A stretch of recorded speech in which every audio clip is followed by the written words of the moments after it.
Hola mi gente, ¿cómo están? Espero que estén bien. En el video de hoy les tenemos algo diferente. Como ven, estoy acompañada el día de hoy de mi esposo. Por él estamos aquí nosotros viviendo en Holanda. Y él también tiene una historia muy interesante de superación que queremos compartir con ustedes. Así que, Edwin, bienvenido. Gracias, muchas gracias. ¿Cómo te sientes? Un poquito nervioso. ¿Nervioso? Pero Edwin nunca ha filmado un video, señor, o sea que... pero él es natural, ustedes se van a dar cuenta. Bueno, mira, vamos a comenzar de una vez con las preguntas. Edwin es un desarrollador de software y la historia de él es muy interesante, cómo él llegó a estudiar esa carrera, cómo llegamos aquí a Holanda y cómo nos ha ido en general después que nos mudamos de República Dominicana a Holanda aquí. O sea que básicamente es lo que vamos a hablar. Edwin, cuéntale a mi público querido de dónde tú eres en República Dominicana y también cómo tú llegaste a, cómo tú sabías o desde cuándo tú sabías que tú querías ser desarrollador de software. hola amigos, yo nací en el municipio de Cotuí, en la provincia Sánchez Ramírez, pero la mayor parte de mi vida la pasé en Bajos de Jaina, San Cristóbal. ¿Cómo que se llama la gente de Cotuí? ¿Cotizano? Cotuizanos. Cotuizano. Sí, Ajá. yo no me considero un cotuizano como tal, que vivía ya solo hasta los 5 años y luego de ahí viví en Jaina hasta que me casé a los 27 años. Pero la mamá de él es súper cotuizana. Cotuizana, que va siempre a Cotuí. Y yo también he ido a Cotuí, muy bonito eso allá, por cierto. Y bueno, de saber desde qué punto quería ser desarrollador de software, no fue como hasta los 21 años, pero sí desde pequeño siempre quise trabajar en informática, siempre quise hacer algo, siempre quise ser ingeniero en sistemas. ¿Desde como de qué edad tú más o menos te enamoraste de la informática? Más o menos a los 12 años. A los 12 años. ¿Y cómo se te dio eso? O sea, ¿tú tenías computadora o cómo se te dio tú ponerte en contacto con la computadora desde el principio? Bueno, mi primer contacto con una computadora fue cuando tenía entre 10 y 11 años. A unos vecinos le compraron una computadora. En ese tiempo no era tan común, casi nadie tenía una computadora. Exacto. Y ¿Que eso fue como que año? ¿Como 1998, algo así? sí, más o menos en el 98. Pues yo llegué a tener computadora y yo creo que fue como el bajito 2000, ¿eh? Sí. Sí, no era tan común y ya luego iba donde los vecinos y siempre me quedaba horas viendo lo que ellos hacían en la computadora. Y también luego, como un año más tarde, en unas vacaciones de verano que fui a Cotuí, un primo mío, donde yo iba siempre, tenía un trabajo en una oficina de abogados donde había una computadora y ahí también pude tener más contacto y desde ese momento decidí que quería que cuando fuera adulto iba a estudiar ingeniería en sistemas en la universidad. ¿Y tú a todos tus vecinos por gratis le regalabas la computadora de los vecinos? Sí, luego yo estudié un curso básico de informática. ¿En dónde tú estudiaste? En una escuela, en un instituto en Jaina, Okay. que se llamaba Crossover. ¿Y todavía estás en ese instituto? No. No, ya murió. Y luego, por mi propia cuenta, aprendí a reparar computadoras, instalar Windows, cambiar un CD-ROM, etcétera. Y ya luego en el barrio muchas personas tenían computadora y yo arreglaba cualquier computadora, le instalaba Windows. No me interesaba mucho si me pagaran o no. Yo solo lo hacía básicamente por pasión. Sí, o sea, ahí que tú ves que a la gente de verdad le gusta algo que lo hace sin ningún tipo de interés. O sea, simplemente por coger experiencia, porque tú estás haciendo y tú estás cogiendo experiencia, ¿verdad? Sí, claro. De lo que tú estás haciendo. Y o sea, ya cuando tú estabas en edad de universidad, ¿a dónde tú estudiaste? Y si tú crees que la carrera si tú vas a hacer, por ejemplo, informática, tú tienes que estudiarla o tú puedes aprenderla por ti mismo. Bueno, yo estudié en la Universidad Dominicana OIM. Estudié... Que es muy famosa de informática, ¿verdad? Sí, sí. Muy famosa. Estudié Ingeniería en Sistemas, que es una carrera general donde te enseñan un poquito de cada cosa dentro de la informática, un poquito de redes, programación, administración de servidores, etcétera. Ya luego... Que como perdón que te interrumpa, como la ingeniería industrial, que tú estudias que ellos te dan como muchas carreras, te dan calidad, te dan supply chain y tú eliges de entre toditas que te dan. Sí, exacto. Las opciones que te dan, ajá. Ya luego si tú quieres ser programador o técnico de redes o soporte técnico, ya lo puedes estudiar aparte, pero es una carrera general. ¿Y tú crees que una persona que se dedica a informática tiene que estudiar la carrera en la universidad? O sea, ¿le agregaría valor de verdad de comenzar a ganar dinero, de tener prestigio, el tener un título universitario? No, yo creo que en el área de soporte técnico y de programación no es totalmente necesario estudiar informática como tal. Conozco muchas personas que son, por ejemplo, ingenieros eléctricos, que son muy buenos programadores. Me ha tocado trabajar con ellos y son muy competentes y todo. Y también para el área de soporte, como instalar un sistema operativo. Eso no creo que se necesite tener la carrera de informática para eso. Yo creo que más las certificaciones, ¿verdad? Te dan más peso. Sí. En caso de que tú quieras, por ejemplo, aplicar fuera, en el país o lo que sea, yo creo que más informática, las certificaciones son las que dan más peso a nivel de estudio y te aportan más a la carrera, ¿verdad? Sí, sí. En el fondo lo que es necesario es tener un background o una preparación en algo que tenga que ver con ingeniería, ya que, por ejemplo, para desarrollar software hay que pensar como un ingeniero, hay que pensar en cómo construir algo. Pero cuando tú dices background, ¿es estudiar la ingeniería o tener las habilidades naturales? Puede ser las habilidades, pero sí tú necesitas pensar como un ingeniero para poder construir algo. O sea que al final la carrera sí te ayuda. En cierta forma sí, porque también hay muchos casos donde jóvenes que están todavía en la secundaria son también buenos programadores. Yo entiendo que también la gente nace como con ciertas habilidades innatas que te permiten también tener un tren de pensamiento determinado. Exactamente, sí, eso hace sentido. O sea, por algo está en la carrera ahí. Hay mucha gente que son empíricas, pero yo creo que sí te forma en cierto sentido tú hacer una carrera universitaria, al menos para los conocimientos generales, tú sabes. Sí, sí. Dime, ¿cómo fue que tú entraste al área de informática? Porque a trabajar, porque yo sé que yo te conozco, ¿verdad?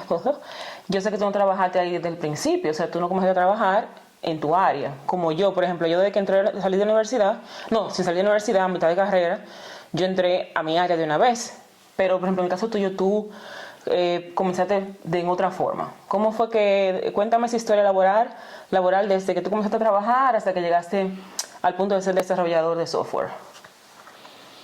Sí, bueno, mi primer trabajo fue como operador o ensamblador en una empresa localizada en el parque de Itabo, en Jaina, se llama Johnson & Johnson. Muy famoso eso ahí, mucha empresa ahí. Ahí trabajé por alrededor de 9 meses. Luego, como yo había estudiado inglés y lo dominaba hasta un cierto nivel, una vecina que había venido de Estados Unidos me recomendó ir a trabajar en el call center donde ella trabajaba. Era un call center pequeño, no era Vimenca, no era ninguno de los grandes que existían en ese tiempo.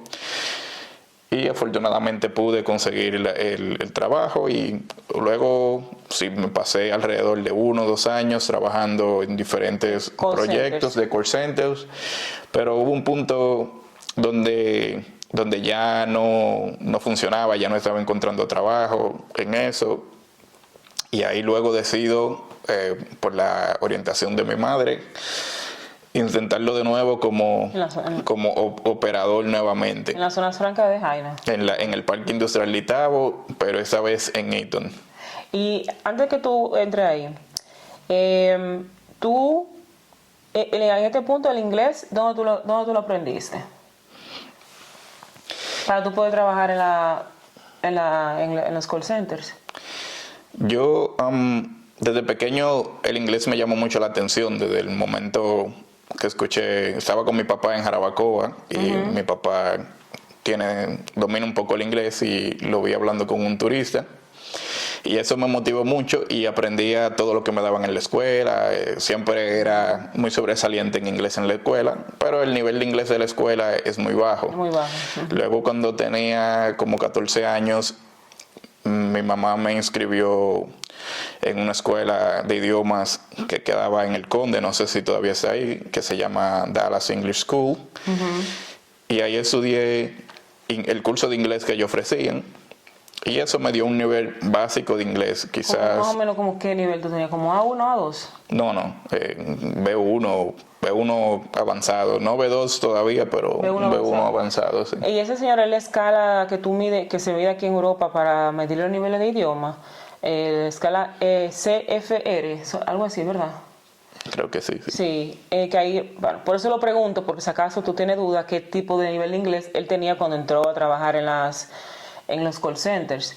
Y cuando tú saliste de los call centers, cuando tú te viste ya expuesto en los call centers, ¿tú entiendes que tu nivel de inglés aumentó ahí? ¿Como que te sirvió de algo tú estar en esos call centers? Sí, claro. Cuando salí del call center, de los diferentes call centers donde yo trabajé, mi nivel de inglés era mucho mejor. Pero en un punto la carrera de call center no me estaba funcionando porque todavía ese nivel que tenía no era suficiente para trabajar en un call center grande que me pagara un buen sueldo. Exactamente. Por eso es que decido nuevamente volver a ser operario con la esperanza de encontrar algo mejor dentro de la empresa. Claro, que te pudiera impulsar un poquito más en otra dirección. Quizá, Sí. En otra dirección. Entonces tú aplicaste de nuevo a la zona franca de Jaina. Entonces, ¿dónde entraste? Entré en Eaton. Que ahí fue que nos conocimos, by the way. Empecé como operador, pero luego a eso de 6 meses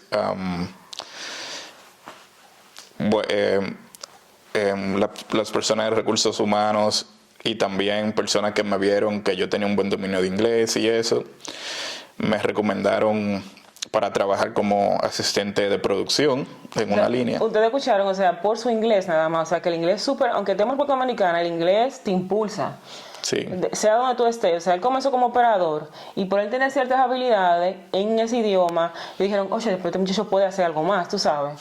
Exacto. Entonces, ahí trabajé unos meses como asistente de producción.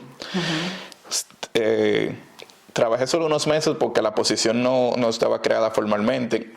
Todavía seguía cobrando como operador, pero hacía un trabajo de asistente de producción. Como interino, ¿cómo se le llama? Como interino, exacto. Luego sí se creó una posición, pero se la dieron a otra persona que estaba trabajando también conmigo. Y ya esa persona estaba más calificado porque él estudiaba ingeniería industrial. Estaba como en la carrera, como él dice, de ingeniería. Exacto.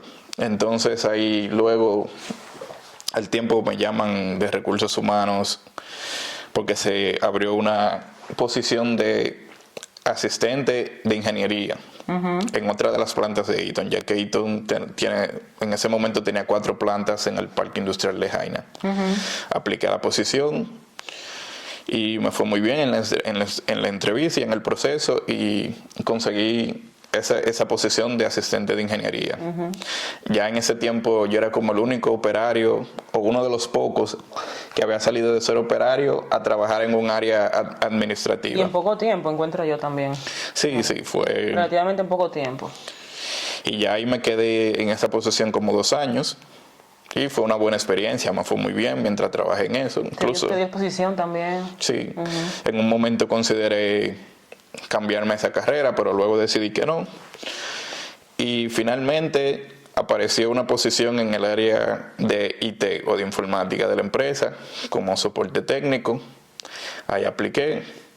Me fue muy bien porque tenía mucha experiencia arreglando todas las computadoras del barrio. Para que ustedes vean, señora, hagan la cosa a veces sin esperar nada a cambio, que usted no sabe qué habilidad le va a funcionar a usted para el futuro. Míralo ahí. Gratis, pero mire lo que le funcionó a él al final. Y luego en el proceso de trabajar en el departamento de informática le dije al gerente de ese entonces que me interesaba aprender programación. Y había un programador y él me dijo, bueno, en tu tiempo libre siéntate con él y ve aprendiendo. ¿Tú ya teníamos amores ya ahí? Sí, ahí ya. Tú ya nos conocimos cuando tú estabas era como Cuando yo estaba en ingeniería. Sí, nos conocimos ahí, ya teníamos amores. Y ya ahí luego fui aprendiendo, empecé como programador junior y luego duré como un año ahí mientras estaba trabajando, porque a todo eso yo trabajaba como programador junior, pero me seguían pagando como técnico en informática, ¿Sí? porque solo había una posición de programador y ya estaba ocupada. Luego hay un compañero de universidad muy bueno, un hermano para mí, Wellington, me recomendó aplicar en la empresa donde él trabajaba en ese entonces, que es una empresa que se llama Newtek. Muchos de los programadores de República Dominicana la conocerán, mucha gente ha trabajado ahí, es una empresa muy buena. Un ambiente muy chulo para trabajar como programador. Sí, muy cool, es un tipo de enfoque como si fuera una empresa en otro país. Y ahí trabajé, me contrataron como developer de .NET o .NET, pero al poco tiempo el cliente que ellos tenían empezó a usar Salesforce, que es un CRM, y ahí todos nos pasamos hacia Salesforce. Y desde ese entonces he sido un programador en Salesforce. Ok. Pero después de Newtek, tú también trabajaste en Palic, ¿verdad? Después de ahí en Palic. Sí. Y Palic fue tu última experiencia en el país, en una empresa en el país, y después tú trabajaste en remoto. ¿Esa en República Dominicana? Sí, en Newtek me quedé por alrededor de 4 años.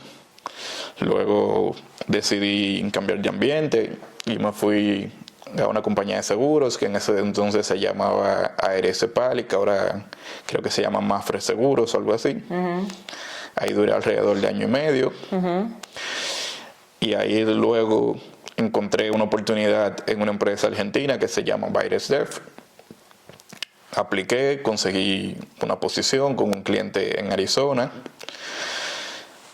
Duré los primeros 3 meses con ese cliente, luego el cliente no podía seguir trabajando con nosotros y me consiguieron otro cliente en San Francisco con el cual trabajé. Hasta que vivimos ahí en República Dominicana, sí, hasta que nos mudamos para acá, para Holanda.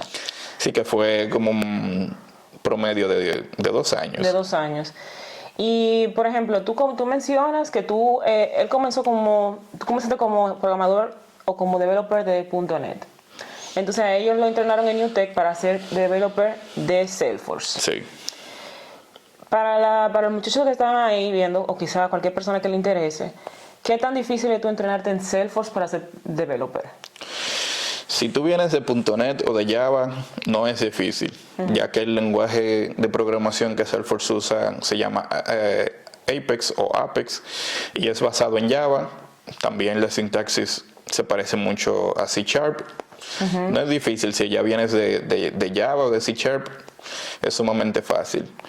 Pero una gente que no tenga ninguna educación en programación, que nunca haya visto nada, sí sería un poquito más difícil para esa persona, pero tampoco imposible. Posible. Y Salesforce tiene algo chulo que quizá alguien puede explicar mejor, es que ellos tienen como una universidad online donde, por ejemplo, tú mismo te entrenaste por mucho tiempo, donde tú puedes aprender a ser programador ahí y ellos te enseñan gratis, básicamente, y tú nada más tienes que pagar la certificación. Sí. Que fue lo que te ayudó a ti como certificarte como programador, porque él básicamente se graduó de ingeniero informática, pero él no estudió per se una maestría en desarrollo de software, él lo hizo a través de certificaciones. Sí, yo nunca hice ningún curso de programación. Mucha gente allá se van a Centu, a Litra a estudiar. Yo nunca hice ningún curso de programación. Yo lo empecé a aprender en algunas clases que nos daban en la universidad, de hacer un programa que haga algún mantenimiento de base de datos o algo. Y luego lo demás lo fui aprendiendo sobre la marcha trabajando Trabajando y certificaciones. Y luego cuando me certifiqué como desarrollador de Salesforce, cuando tenía alrededor de un año trabajando con la plataforma, nos certificamos y Claro. Y eso fue lo que también te dio el aval de tú poder conseguir ese trabajo remoto. O sea, esas certificaciones, por ejemplo, en el área de ingeniería, en la mía y en la de él, son sumamente, tienen mucho peso. sí. O sea, que una gente como yo, vamos a decir, yo lo he intentado, señores, pero es que ya no tengo tiempo. Pero una gente como yo, o una gente cualquiera que tenga ciertas habilidades en ingeniería, puede entrenarse en Salesforce a través de esa universidad online, ¿verdad? Sí, sí. Sí, y lo bueno es que es totalmente gratis. Sí, totalmente gratis, señor, totalmente gratis. Entonces, tienes el trabajo remoto, pero Edwin siempre que tenía y nosotros también habíamos hablado, siempre de querer emigrar a otro país. O sea, hablábamos siempre que era un sueño de nosotros, vivir en otro país, experimentar otra cultura, ¿verdad? Y nosotros comenzamos a buscar en Canadá, pero eso no se nos dio. ¿Cómo se dio la oportunidad de tú emigrar a Holanda, o sea, de emigrar nosotros dos a Holanda? ¿Cómo se te dio esa oportunidad? ¿O se nos dio? Porque vivimos juntos.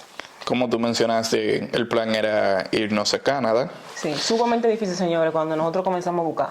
Pero debido a la dificultad del proceso, no se dio en el momento que esperábamos. Y luego, mientras estábamos haciendo trámites para lo de Canadá, alguien me contactó a través de la red social LinkedIn o LinkedIn, como mucha gente le dice en español, y me mencionó que sí estaba interesado en venir a trabajar a Holanda. O sea, de la nada, porque él estaba, en su perfil de él profesional está en esa plataforma digital. Yo he hablado múltiples veces, y le voy a poner aquí arriba los links de esos videos, múltiples veces que las plataformas digitales son sumamente poderosas. Ahora, nosotros lo sabemos por las redes sociales. Entonces, de la nada, alguien lo contactó a él viviendo en República Dominicana. Ajá, continúa, perdón. Entonces, esa persona me contactó. Primero, yo sabía un poco sobre Holanda, ya que algunas personas del barrio donde vivía habían ido a vivir a Curazao y eso. Curazao es un país asociado con Holanda, todavía pertenecen al mismo reino y todo. Y habían mencionado que habían venido a Holanda y eso, por ahí conocí a Holanda, también viendo las Olimpiadas y eso, veía a los atletas. Yo no conocía ni papas, señores, nada de este país, nada. Y luego investigué un poco más y me pareció un buen lugar y sí, le dijimos que sí a la persona. La entrevista. Entonces me puse en contacto primero con una compañía de aquí. Esa fue la primera, ¿verdad? Sí. La primer contacto. Bueno, nosotros nos contactaron 2 veces, la primera no se dio. Sí, la primera no se dio. Y luego esa misma persona me dijo, pero yo tengo otra compañía también que está reclutando gente. ¿La segunda vez? Sí, la segunda vez. Si tú quieres te pongo también en contacto con ellos. Y con la segunda compañía, sí, todo salió bien.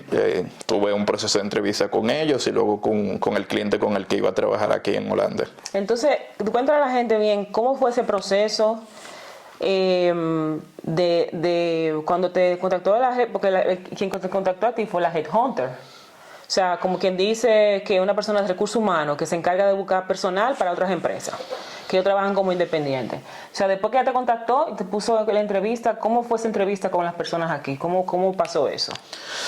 Sí, primero me contactó el dueño de la compañía aquí en Países Bajos, que me iba a poner a trabajar con otra compañía, vamos a decir el intermediario. La consultora. Sí, él me contactó, se aseguró de que mi inglés era suficientemente bueno, me hizo unas cuantas preguntas técnicas para ver mis conocimientos generales sobre desarrollo de software.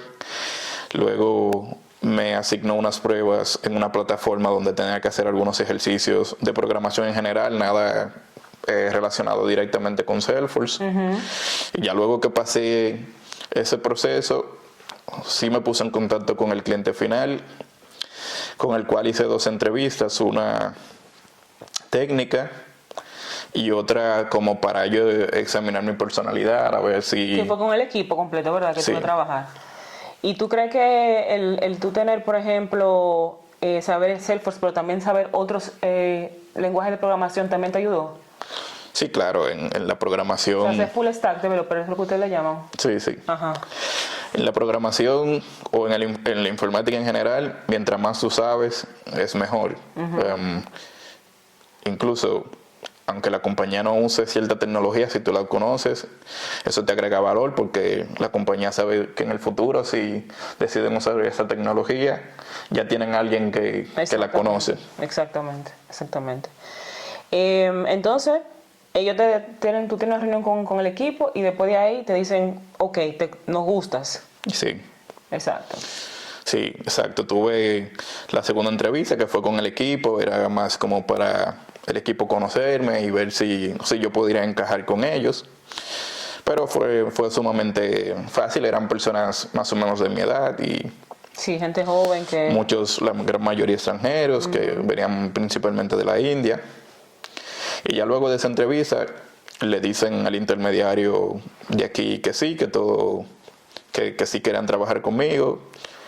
Y luego ya de ahí empezaba el proceso ya del visado y todo para emigrar hacia Holanda. Yo te había hablado sobre ese proceso, lo voy a poner aquí arriba del video también, se lo voy a poner también en la descripción para que ustedes lo vean. Pero a mí me interesa conocer a Edwin, que Edwin también nos diga a nosotros cómo tú ves el mercado de desarrolladores aquí en Europa, en Holanda, o sea, cómo tú ves que está ahora en la competitividad.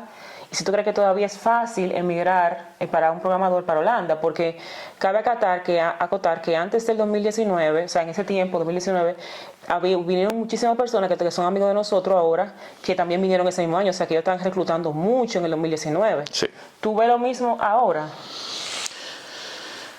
No, ahora mismo entiendo, no estoy seguro porque no estoy involucrado en el reclutamiento, pero mi percepción es que se están reclutando menos personas porque desde el 2020 hacia acá ha venido mucha gente, el ambiente se ha hecho más competitivo.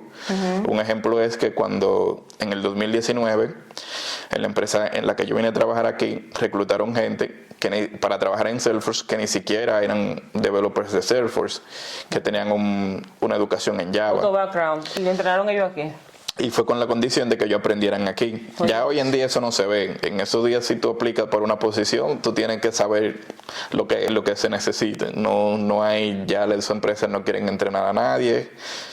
Y ya el ambiente se ha hecho muy competitivo por toda esa gente que vino. Exacto. Entre el 2019 y 2020. O sea, quieren gente que estén lista para trabajar, nada de que entrenar gente, porque creo que en ese tiempo también había una escasez aquí. Sí, había mucha escasez de programadores, sí. Pero si tú tienes un perfil sobresaliente o muy bueno, siempre habrán oportunidades. Claro, y también lo más importante es que ustedes también tengan su perfil, o sea, si las personas que nos están viendo aquí son programadores, tengan su perfil en LinkedIn, porque eso le da mucha visibilidad a ustedes para que otros reclutadores lo contacten. ¿Cuál tú crees que han sido los retos más grandes que has enfrentado aquí como desarrollador en tu carrera? Bueno, el trabajo de desarrollador aquí no es tan diferente de como era, por ejemplo, cuando trabajaba en Newtek o cuando trabajaba remoto. Lo único que sí es diferente, aunque por ejemplo uno habla inglés como segundo idioma, pero allá en la República Dominicana solo se usaba para las reuniones con los clientes. Aquí lo usas el día entero, aquí todo, porque las personas que trabajan contigo mayormente o hablan holandés o otro idioma y se usa el inglés como un idioma común de comunicación. Exacto. Y ya todo lo tienes que hacer en inglés. Si te vas a sentar con un compañero a comer y hablas en inglés, y al principio es un poco cansa porque por la falta de costumbre de usarlo solo para las reuniones, pero ya luego uno se acostumbra. Y también que como es un país extranjero, a veces, y lamentablemente cuando uno viene de América Latina, en algunos casos las personas que crecieron aquí no esperan mucho de ti, no esperan que tú tengas una buena preparación académica, y siempre sean un poco a la defensiva contigo hasta que tú demuestras que sí tú sabes lo que estás haciendo. Exacto. O sea, tú tienes que defender mucho que tú tienes la capacidad, sí. igual que ellos o mejor quizá, para hacer el trabajo. Exacto. Edwin, y ya para terminar la entrevista, quiero que por favor, si tú puedes, le des un consejo a las personas a las personas que están mirando, que aspiran a ser desarrolladores. ¿Qué consejo tú le darías a esas personas? Bueno, lo principal es nunca rendirse. Aparte de eso, el que tiene la ambición de ser un desarrollador de software, es muy importante que aprenda inglés, y no solo a un nivel donde lo pueda leer, sino también a un buen nivel donde pueda conversar y eso, porque eso abre muchas puertas. Eso te permite trabajar con clientes internacionales, te da muchas oportunidades. Y no lo digo en mi caso porque yo desde pequeño no planeé ser un desarrollador de software, como mucha gente sí desde el liceo tienen materias de programación y eso.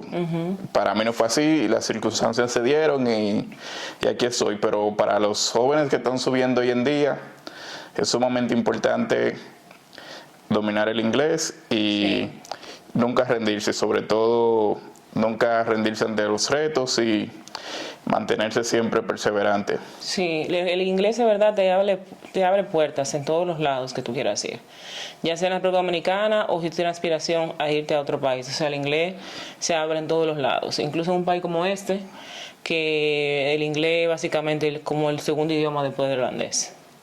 Sí. Así que, bueno, Edwin, muchas gracias por estar aquí en mi canal. Tú fuiste el primer invitado, ojalá que... Estamos a la orden. Sí, gente, comenten de la entrevista qué les pareció, si quieren que Edwin abunde más quizás en la parte de desarrollo de software, o alguna otra experiencia que ustedes hayan escuchado en esta entrevista que él quieren que él vuelva al canal.